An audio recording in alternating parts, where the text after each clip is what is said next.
ऐसी बात नहीं है और ये एकांत भी नहीं। व्यक्ति जब घुटता है तो चिड़चिड़ापन आ जाता है। जितने ये गूंगे व्यक्ति होते हैं ना, ये गूंगे व्यक्तियों की कसाय बहुत तेज होती है। गूंगे व्यक्ति जब बोलते हैं तो फिर तुम कितना ही समझाओ वो समझेंगे नहीं।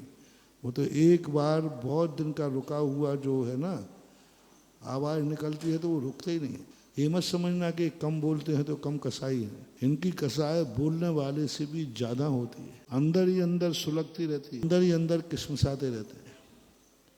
ये नहीं बोलने वालों की ज़िंदगी जो होती है ये गणेता सांप के समान होती है। गणेता सांप का नेचर क्या होता है, ये बिल्कुल शांत रहता है, कभी काटता नहीं, कभी नहीं काटता, भागता भी नहीं, बस पड़ा रहता है। तुम छुओगे तो ऐसे लगता है जैसे मर गया हो, यानी उसको क्रोध नहीं आता। लेकिन ऐसी बात नहीं है, उसका क्रोध अंदर अंदर रहता है। यदि गणेता सांप कभी काट लेवे तो उसका कोई इलाज नहीं। कोबरा से काटा हुआ बच सकता है, गणेता सांप का काटा हुआ बचता नहीं। उसका मेहर ही नहीं फूटता, इतना खतरनाक होता है। और वो सबसे कम बोलता है, फन भी नहीं फैलाता। आप कुछ भी लकड़ी से यूं करते रहो, कुछ नहीं करता।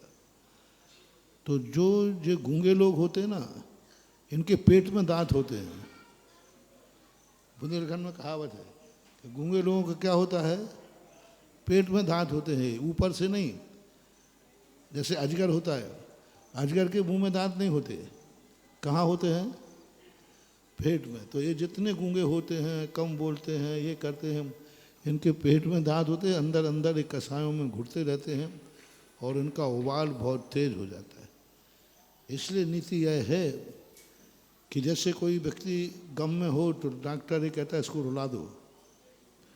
कोई मर जाता है, कोई नहीं रोता है, तो डॉक्टर कहते हैं डिप्रेशन में जा सकता है, पागल हो सकता है।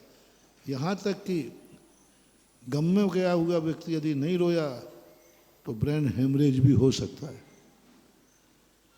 इसलिए रो पड़े तो निश्चिंत हो जाते, कोई बात नहीं, रो पड़ा। इसी प्रकार जन्म का बच्चा यदि नहीं रोता है तो टेंशन होता है, रो पड़ना चाहिए।